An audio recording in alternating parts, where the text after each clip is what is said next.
l'Union européenne qui met en place de nouvelles sanctions économiques contre la Russie, la Banque centrale de Namibie qui s'ouvre aux crypto, Binance qui a subi une attaque majeure sur un de ses bridges, ou encore la MakerDAO qui se tourne vers des actifs traditionnels.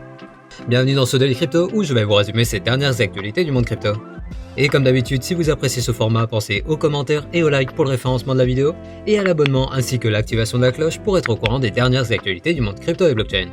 Et finalement, je vous invite à venir me suivre sur mon Twitter, et je vous rappelle que vous pouvez retrouver mon contenu en version ultra condensée sur mon TikTok et mon Instagram que vous retrouverez dans la description.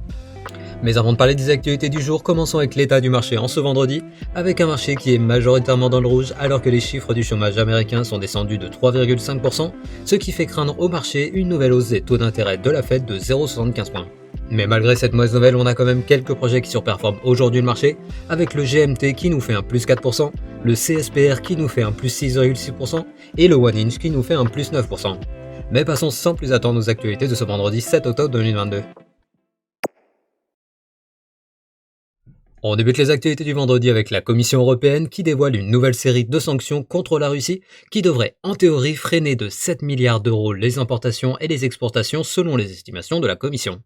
Et alors que ces nouvelles mesures comportent un plafonnement des prix du pétrole russe importé par navire, une réduction des échanges commerciaux avec la Russie et des sanctions individuelles contre les personnes physiques et morales ayant participé à l'organisation des référendums illégaux en Ukraine, on apprend également que la Commission européenne va tenter de limiter le contournement des sanctions grâce aux cryptos en interdisant totalement aux citoyens russes de déposer des cryptos ou des monnaies fiat sur des places d'échange crypto européennes, alors que jusque-là, il y avait seulement un plafonnement de ces dépôts avec une limitation de 10 000 euros. Donc désormais, les exchanges européens auront interdiction d'accepter les dépôts de tout ressortissant ou entité située en Russie, et je précise que le président de la commission des finances du Congrès russe a déclaré que l'interdiction par l'UE des transactions Bitcoin et crypto ne fera que stimuler le développement du marché en Russie.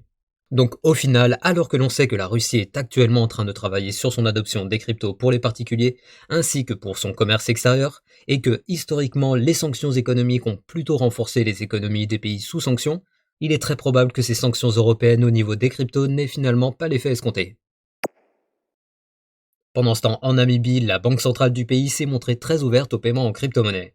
En effet, dans le cadre d'un événement dédié aux monnaies numériques telles que les MNBC et les cryptos, les dirigeants de la banque centrale du pays ont précisé leur positionnement sur ces actifs en déclarant que bien que les cryptos ne soient pas reconnus comme des devises légales dans le pays, les commerçants sont désormais autorisés à accepter les paiements en crypto. Et bien que par le passé ils étaient plutôt opposés aux cryptos, ils ont précisé que dorénavant, ils considéraient que le concept de monnaie était un moment crucial de son évolution, avec une bataille qui est en train de se mettre en place entre l'argent réglementé et non réglementé d'une part, et l'argent souverain contre l'argent non souverain d'une autre part. Et donc ils annoncent que, en parallèle de leur ouverture aux cryptoactifs, ils allaient désormais examiner la viabilité du lancement d'une MNBC. À savoir que la Namibie était présente au sommet pour l'inclusion financière organisé au Salvador en mai dernier, où le président salvadorien avait particulièrement vanté l'adoption de Bitcoin comme monnaie légale. Il est donc très probable que l'on voit ici les graines plantées par Nayib Bukele qui sont progressivement en train de sortir de terre, avec des pays émergents qui s'ouvrent de plus en plus aux crypto-monnaies.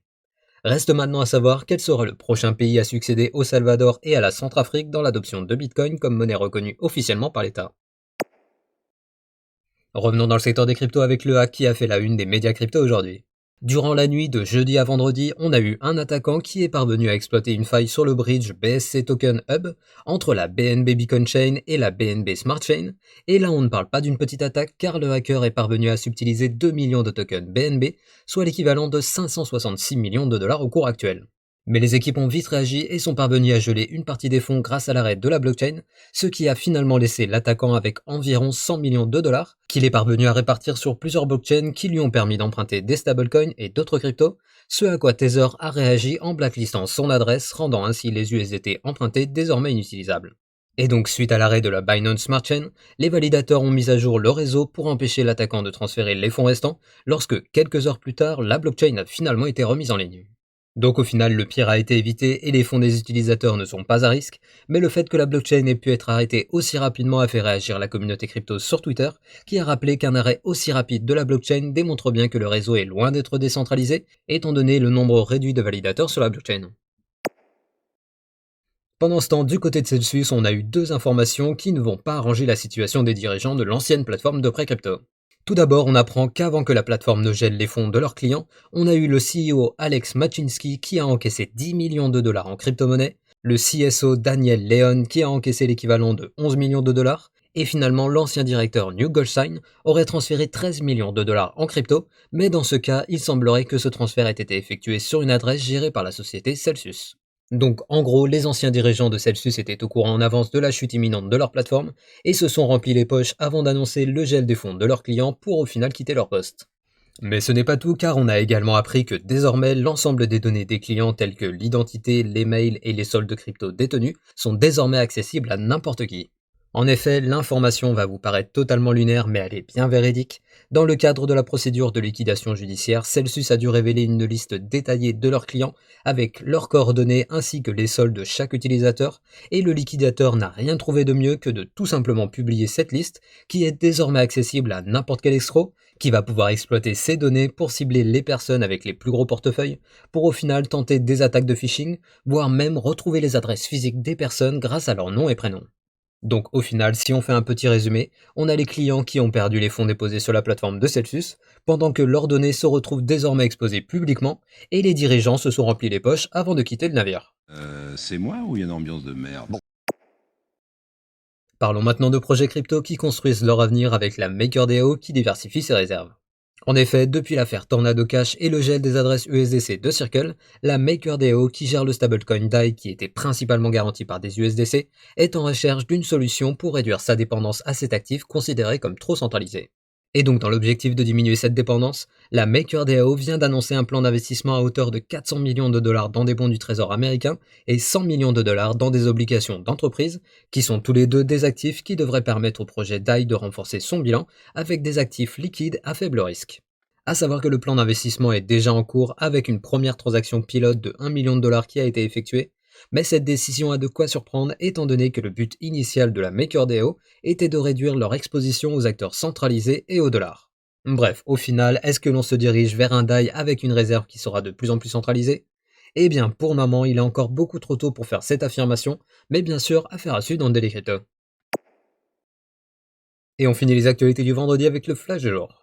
Tout d'abord, on apprend que la plateforme d'échange crypto FTX vient de signer un partenariat avec Visa pour le lancement d'une carte de paiement crypto dans une quarantaine de pays en Amérique latine, en Asie ou encore en Europe. Et la particularité de cette carte est que les utilisateurs n'auront pas besoin de bouger les cryptos de la place d'échange, au contraire de certaines cartes qui ont besoin d'être pré-remplies avant utilisation. Ensuite, on a Coinbase qui vient d'annoncer la sortie du documentaire sur l'histoire de Brian Armstrong et de sa société. Et finalement, on a Chainalysis qui a sorti un rapport dévoilant les régions du monde où l'adoption des crypto-monnaies est la plus rapide, et comme vous pouvez le voir à l'écran, en comparant les périodes 2020-2021 à 2021-2022, on a en première position la région du Moyen-Orient et du nord de l'Afrique, avec un plus 48%. En deuxième position, on retrouve l'Amérique latine avec un plus 40%. En troisième position, on retrouve l'Amérique du Nord avec un plus 36%. Et en quatrième position, on retrouve l'Asie centrale et du Sud avec un plus 35%, et loin derrière, on retrouve l'Europe avec un plus 15%. Ainsi se termine le Daily Crypto du vendredi. Je vous invite à venir me suivre sur mon Twitter que vous trouverez dans la description, et je vous rappelle également que vous pouvez retrouver mon contenu en version ultra condensée sur mon TikTok et mon Instagram que vous retrouvez également dans la description. Et comme d'habitude, pensez au like pour le référencement de la vidéo, et à l'abonnement ainsi que l'activation de la cloche pour être notifié dès que je sors une nouvelle vidéo. Et je vous dis à demain pour un nouveau Daily Crypto.